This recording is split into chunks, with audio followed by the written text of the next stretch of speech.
wolo masiri tabaw ye wulikajɔ belebelenin ka o ta ka o kɛ kidalikaw olu fɛ yen nɔ kɛrɛnkɛrɛnnenya la tɛzan tɛnɛ ale ni talihanda ka olu fɛ yen nɔ ka fɛn min kɔni ye banbagaci wale maaw ka fara ɲɔgɔn kan jɛkulu min bɛ yen nɔ ni an ko o ma ko jinɛ ale ni ɛfɛla ka bunteni wale ni ka o ta ka olu sɛgɛrɛ an bɛna an da don la ko walawala ko da aw bɛɛ lajɛlen tulo kan o tɛmɛnen kɔfɛ ka bɔ yen nɔ kiiriko bunakun ka kɛ ni maa fila olu ka ɲangili nasiraw ye ni o bɛ tali kɛ Mohamɛdi Yusufu Bacidi ni bɛɛ lajɛlen ko a ma ko arasiba tɛ fo ka taa se Worokiyatu Dunbiya ma ni bɛɛ lajɛlen ko a ma ko Tata Rozo olu ka kiiri jaabiw olu bɔra an bɛna an da don la ɲangi min taara ne ka a bin u kan ka o walawala ka o da aw tulo kan ka kɛ ni bi tɛnɛ ni o bɛ bɛn utukalo tile 17 san 2026 ninnu de bɛ an bolokɔrɔ bi aw ye aw dan ka se.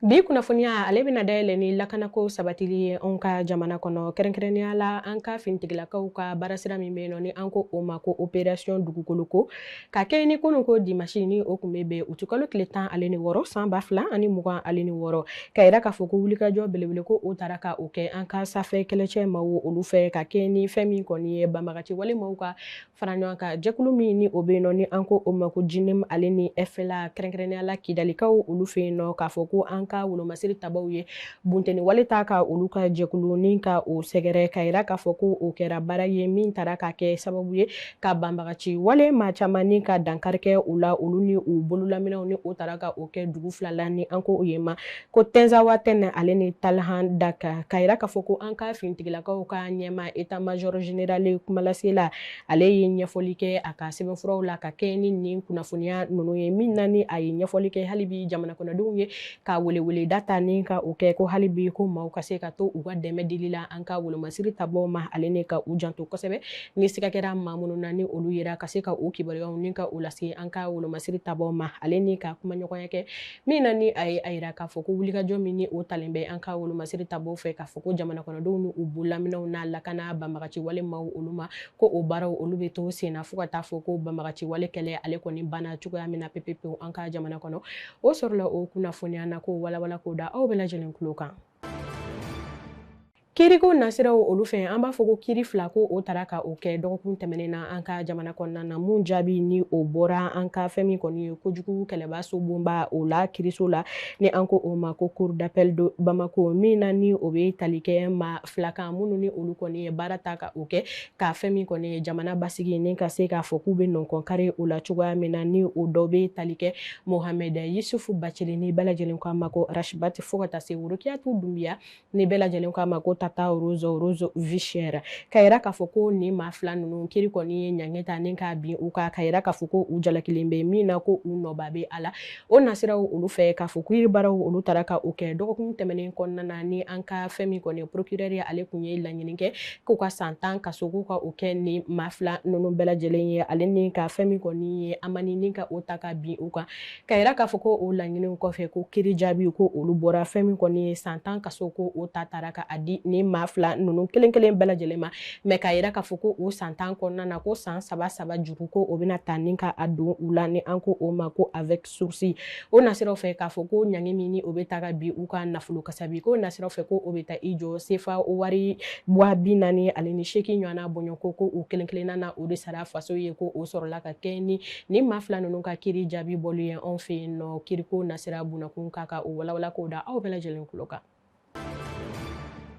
Wagadugukaw olu fɛ yen nɔ AES jamana 3 tɔgɔya la k'a fɔ ko an ka minisiriw ye fara ɲɔgɔn kan ni ka o ta ka o kɛ min na ka yira k'a fɔ ko Mali ka délégation ɲɛmaaya bɛ an ka minisiri min ka baara bɛnnen don kɛnɛyako sabatili bunakun ma an ka jamana kɔnɔ ni o ye médecin colonel ye Asan Bajalo Ture ye ka yira k'a fɔ ko ale ni a minisiri ɲɔgɔnw ye fara ɲɔgɔn kan kuma ɲɔgɔnya ni ka o ta ka o kɛ ka sira belebele ni ka o ta ka o bila sen kan min tako filanan o bɛ tala ka o kɛ AES kɔni ko bunakun ka kɛ ni sigi lakun 3 ɲɔgɔnna bɔɲɔgɔnko ye min na ni o dɔw bɛ tali kɛ fɛsɛfɛsɛli sira la ka o kɛ an ka kɛnɛyako nasiraw olu fɛ ni an ko o ma ko la surveillance des urgences sanitaires fo ka taa se an ka pharmacie ko minanko bunakun kan ni an ko o ma ko la régulation pharmaceutique ale ni yiriwa kuntagalajan an ka fɛn min kɔni furako nasiraw fɛ ni an ko o ma ko le développement de la production locale des médicaments pour garantir la souveraineté sanitaire walasa ka se ka an ka AES jamana kɔnɔna na kɛnɛyako ni ka o yɛrɛ mahɔrɔnya ka o latigɛ fɛn min kɔni AES jamana kɔnɔdenw bɛɛ lajɛlen ye k'a fɔ ko o baaraw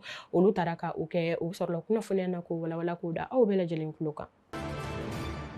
O tɛmɛnen kɔfɛ ka bɔ yen nɔ dɔgɔkun min kɛrɛnkɛrɛnna ka a sigi sifinnakaw olu tɔgɔya la min ɲɛmaya taara ka o kɛ an ka ministre d'État ministre min ka baara bɛnnen don faraɲɔgɔnkan ni bɛn sabatili ni fɛn min kɔni an ka jɛ ka sigi duma ni ka o kɛ ɲɔgɔn fɛ o ministreso bolo anw fɛ yan nɔ ni an ko o ma ko ministre de la réconciliation de la paix et de la cohésion nationale le général de corps d'armée Ismaël Wage ale kɔni kun bisimilalen don kɛrɛnkɛrɛnnenya la palais des pionniers kɔnɔna na min na ni a kelen kun no an ka ministre min ka baara bɛnnen don farikolo ɲɛnajɛ ale ni chifinw ka ko ɲɛnabɔli bunakun ka ale yɛrɛ fɛnɛ kun bɛ yen nɔ ka yira k'a fɔ ko lasigi ko o taara ka o kɛ ka a kumakun bɛn a sifinnakaw ka wulikajɔ o sabatili ma ka bɛn fɛn min kɔni bɛn ale ni kelenya o sinsinni ma anw ka jamana kɔnɔna na ka yira k'a fɔ ko nin faraɲɔgɔnkan in taara ka o kɛ walasa ka se ka fɛn min kɔni kumaɲɔgɔnya ye ka o ta ka o kɛ sifinw ale ni an ka marabolo ɲɛmamaw olu fɛ walasa hali bi ka wulikajɔ ale ni baarasiraw ka olu caya cogoya min na sifinnakaw olu sen bɛ se ka don jamana ale jɔli la fasodenɲumanya baaraw olu la cogoya min na o sɔrɔla kunnafoniya na ko walawala k'o da aw bɛɛ lajɛlen tulo kan. An bɛ to hali bi farikolo ɲɛnajɛ ko bunakun kan ɲɛnajɛba min ni o kun talen bɛ farikolo ɲɛnajɛ tɔgɔyala ni an ko o ma ko biennale sportif 2026 ka yira k'a fɔ ko o baaraw kɔni kuncɛra kunun ko dimanche ni o kun bɛ bɛn uti kalo tile 16 san 2026 an ka fɛn min kɔni yɔrɔba min bɛ yen nɔ ni o ye an ka dugulanci kɛnɛ ye ni an ko o ma kɛrɛnkɛrɛnnenya la ko palais des sports Salamatu Mayiga ka yira k'a fɔ ko fɛn min kɔni ye san 38 o kɔfɛ ko fɛn min kɔni biennale sportif ye o baaraw olu taara ka o kɛ min na ni an ka jamana kɔnɔna na maa caman olu kɔni yera a kɔni ko kɛnɛ kan ka kɛ ni an ka furancɛla fanga ɲɛma général Asimi Goita ale ka hakilina jolenw olu ye ka yira k'a fɔ ko nin baara min ɲɛnajɛ talen filɛ ka a kɛ ko a kɛra sababu ye ka an ka fɛn min kɔni ye farikolo ɲɛnajɛla maa 1780 ale ni 80 ɲɔgɔnna bɔɲɔgɔnko ka olu de fara ɲɔgɔn kan minnu bɔra fɛn min kɔni 20 ɲɔgɔnna bɔɲɔgɔnko la an ka jamana kɔnɔna na ka kɛ ni fɛn min kɔni ye farikolo ɲɛnajɛ sira 5 ɲɔgɔnna bɔɲɔgɔnko ko a baara ɲɔgɔndanw taara ka o kɛ olu de ni ɲɔgɔn cɛ ka yira k'a fɔ ko an ka farikolo ɲɛnajɛla minnu bɛ Bamakɔ faba kɔnɔna na ko olu de kɔni ye jɔyɔrɔ fɔlɔfɔlɔ ni ka o ta ka bɔ ni jɔnjɔn 19 ɲɔgɔnna bɔɲɔgɔnko ye o jɔnjɔn 19 na ko 8 ko o jɔnjɔnw ye sanu olu ye o tɛmɛnen kɔfɛ ka bɔ yen nɔ fɛn min kɔni ye Sikaso o tugura o la fo ka taa se Joyilakaw olu la ka yira k'a fɔ an ka ministre min ka baara bɛnnen don sifinw ni farikolo ɲɛnajɛ ko ɲɛnabɔli bunakun kan ni o ye Abdul Kasim Ibrahim Fɔnba ye ale ye foli kɛrɛnkɛrɛnnen ni ka o ta ka o kɛ cɛsiri ni baara minnu ni olu taara ka kɛ an ka fɛn min kɔni ye farikolo ɲɛnajɛla olu fɛ maa 360 ale ni 2 ɲɔgɔnna bɔɲɔgɔnko walasa ka se ka fara ɲɔgɔn kan ka baara kɛ jamana kɔni ale tɔgɔya la yiriwa bɛ se ka sabati cogoya min na o sɔrɔla kunnafoniya na ko walawala k'o da aw bɛɛ lajɛlen tulo kan. Hali bi an bɛ to an ka kunnafoniya ko bunakun ka na farikolo ɲɛnajɛ ko nasiraw olu fɛ ka kunnafoniya ale kuncɛ o de bɛ tali kɛ baskɛti ko nasiraw fɛ ni o ye tɛgɛla dolanci ye ka yira k'a fɔ ko an ka samata sɛgɛ musomanw ni an ko olu ma ko I18 olu kɔni kɛn bɛ fɛn min kɔni jɔnjɔn tabaga ye farafinna gun kan nin wagati kofɔlen na ka yira k'a fɔ ko nin ye u ka fɛn min kɔni jɔyɔrɔ 10 o talen ye ka u yɛrɛ ye fɛn min kɔni ye farafinna gun kan ka kɛ bɛɛ lajɛlen kɔni ka ɲɛma ye ni o ye champion d'Afrique ye ka kɛ ni fɛn min kɔni ye dolanci min taara ka o kɛ o ni Nigeria o ni ɲɔgɔn cɛ ni u ye Nigeria bɔ ka bin 77 ale ni 7 ale ni 68 Nigeriakaw olu fanfɛ ka yira k'a fɔ ko o kɛra sababu ye ka kɛ ni fɛn min kɔni ye san 2020 ale ni 2 ani san 2020 ale ni 4 fo ka na se san 2020 ale ni 6 ma ni nin ye a tako sabanan jɔnjɔn ye anw fɛ yan nɔ o nasiraw olu fɛ ka yira k'a fɔ kɛrɛnkɛrɛnnenya la ko hali kelen kelen jɔnjɔn min ni olu bɛ sɔrɔ fɛn min kɔni ye dolancilaw ka wulikajɔ n'u ka baaraw olu senfɛ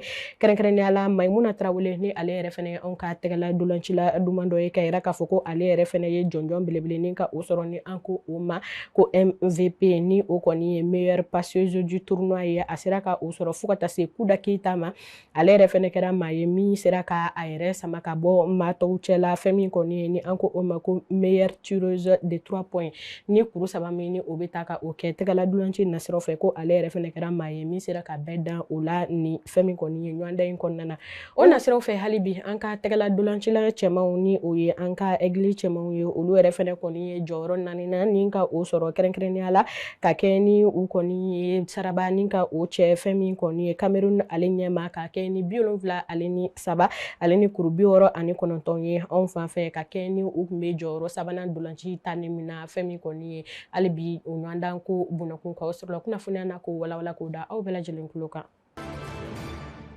Nin bɛ dansi kɛ aw ka kunnafoniyaw la bi Tam Tam TV jabaranin sanfɛ aw ye aw sɔgɔlen to an na aw tɛ fo aw jigi aw kan bɛn wagati wɛrɛ kunnafoniya wɛrɛw kɛnɛ kan wasalam.